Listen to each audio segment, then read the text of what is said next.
You're not broke because you're reckless. You're broke because your paycheck was gone before you ever saw it. And the worst part? You followed every rule, and it still feels like you're falling behind. The moment your paycheck hits your bank account, you have a choice, but you don't feel it. It doesn't look dramatic. There's no alarm, no warning, just a number quietly appearing on a screen. And within seconds, your brain starts spending it. Not irresponsibly, not recklessly, automatically. Before you even open your banking app, most of that money is already assigned. Rent, car payment, credit cards, groceries, insurance, subscriptions, things you barely remember signing up for. The paycheck arrives, and it's gone in theory before it's gone in reality. That's the part nobody talks about. We grow up believing that earning more will feel like relief, that once we hit a decent income, something will click, the pressure will fade, the tightness in our chest at the end of the month will soften. But for a lot of people between 25 and 40, it doesn't. The money comes in, the obligations close in faster, and instead of freedom, you feel maintenance. Welcome to Quietly Broke. This isn't about reckless spending.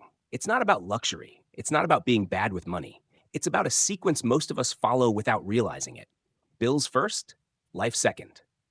Savings if there's anything left. There's almost never anything left.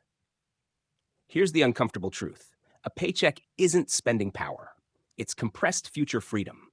And what you do in the first 24 hours after it arrives determines whether your life gets lighter or stays heavy. If you don't control the first move your money makes, your environment will. And your environment is expensive.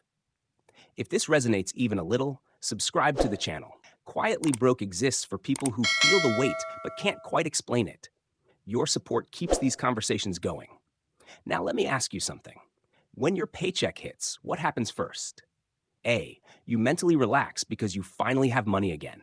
B. You mentally calculate how fast it's going to disappear. Be honest with yourself and comment A or B below. If most of your paycheck already feels spoken for the moment it arrives, it's worth asking why normal life requires so much just to stand still. There's a quiet narrative we've all absorbed about adulthood. If you work hard, get a stable job, and make responsible choices, life should feel manageable, not luxurious, not extravagant, just steady. But steady has become expensive. Look at what's considered basic now. A safe place to live in a decent neighborhood. A reliable car because public transportation isn't practical in most cities. Health insurance that doesn't bankrupt you if something goes wrong. Internet fast enough to work from home. A phone that can handle everything modern life demands. Clothes that make you look competent. Retirement contributions because everyone says starting late is dangerous. Maybe a gym membership because sitting all day is slowly ruining your body. Maybe a short trip once a year because burnout is real. None of these feel indulgent. They feel responsible. And that's exactly why they're dangerous. The cost of being stable has quietly risen faster than most people's emotional expectations. You're not trying to live lavishly. You're trying to live correctly. And correct living, in today's economy, absorbs an enormous portion of your income. There's a practical benchmark that makes this clearer. If more than 60% of your take-home pay goes toward true necessities, housing, transportation, food, insurance, utilities, minimum debt payments, you are financially tight by design. Not because you failed, not because you lack discipline, because the structure itself leaves little room for flexibility. In many metropolitan areas, that 60% line is crossed before you even feel like you've started living. Rent alone can take a third of your income. Add groceries that cost more than they did a few years ago.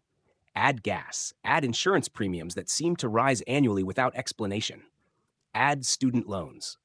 Suddenly, your financial life isn't about growth. It's about containment. And containment has a psychological cost. When most of your energy goes towards sustaining what you already have, you don't feel upward movement. You feel maintenance. You're maintaining your lifestyle, maintaining your credit, maintaining your health, maintaining your professional image. Maintenance keeps you afloat, but it rarely makes you feel secure. That's why even competent, responsible adults can feel quietly behind. Not because they're making outrageous decisions, but because the baseline cost of participation in modern life is high. The system doesn't require extravagance to create pressure. It only requires normalcy. And when normal consumes almost everything, the absence of margin starts to feel like personal failure, even when it isn't. When the cost of simply participating in normal life consumes most of your income, the only way forward isn't intensity, it's structure. Before investing, before side hustles, before trying to optimize every dollar, there's a foundation that determines whether your financial life feels fragile or steady. It starts with brutal clarity. You need to know exactly what it costs to keep your life functioning, not roughly, not emotionally, but precisely.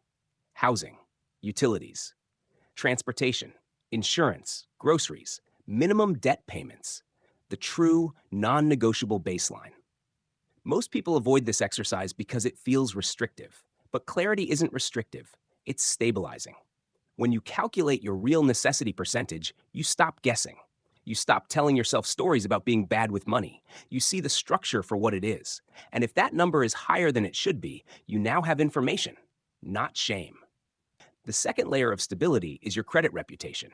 Not because credit scores are glamorous, but because they quietly control access. Access to lower interest rates, access to better housing options, access to flexibility when you need it most.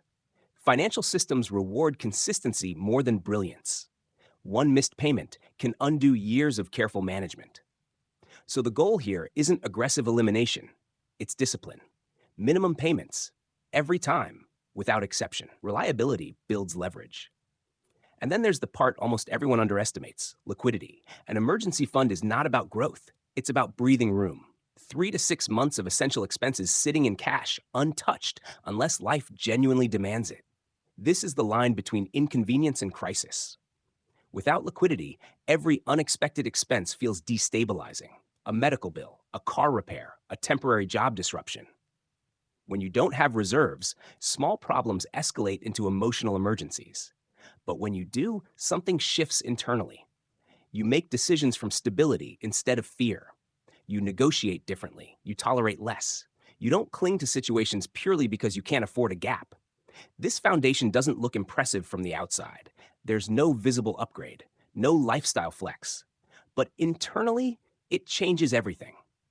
Because once you're no longer financially fragile, growth stops feeling like a gamble and starts feeling like a choice. Once you're no longer operating from fragility, money stops being defensive and finally has the chance to become strategic.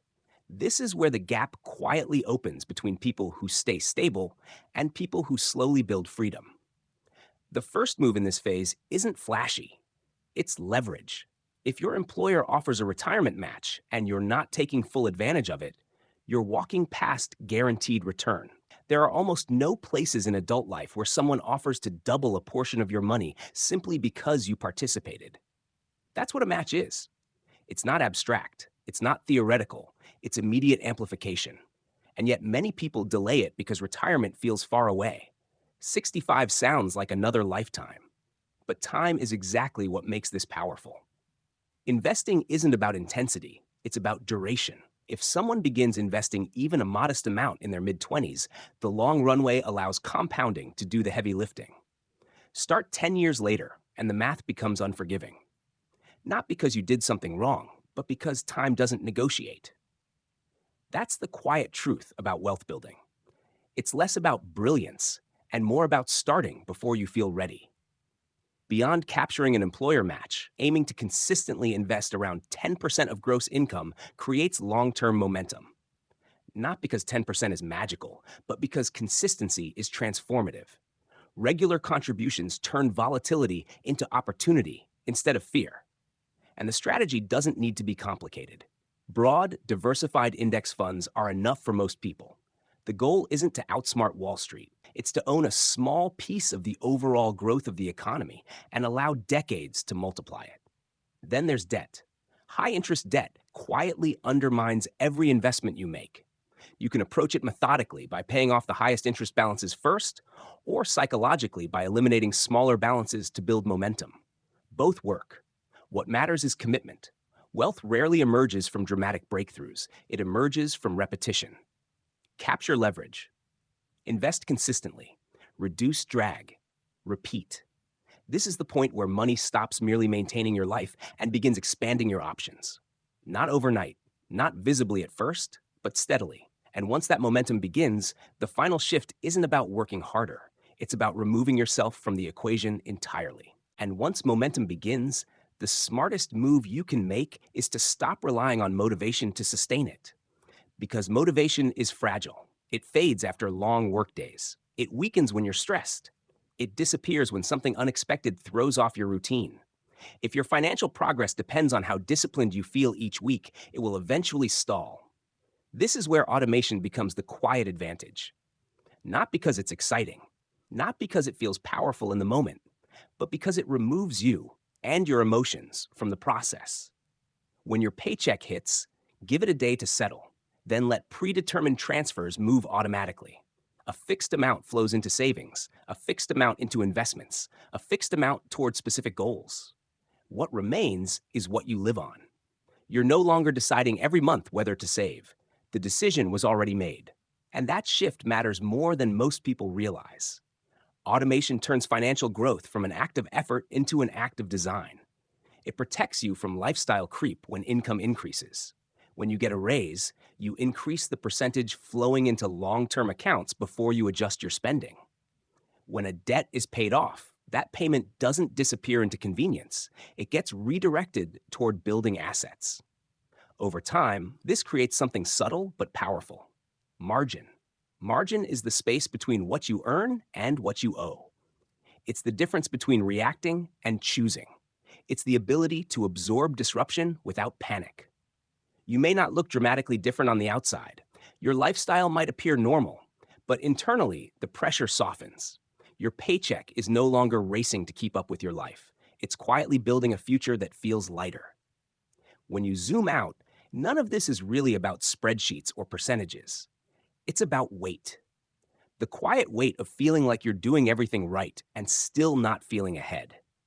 The weight of watching money come in and immediately disperse into obligations. The weight of maintenance replacing momentum. Most people assume that financial relief will come from earning more. And sometimes it does. But income without structure simply scales the same pressure.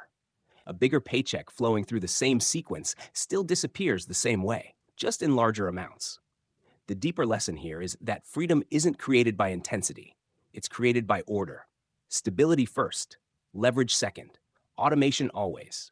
When you understand your true baseline, protect your foundation, build liquidity, capture long-term growth, and remove emotion from execution, something shifts. Not overnight, not dramatically, but steadily. The heaviness begins to thin out.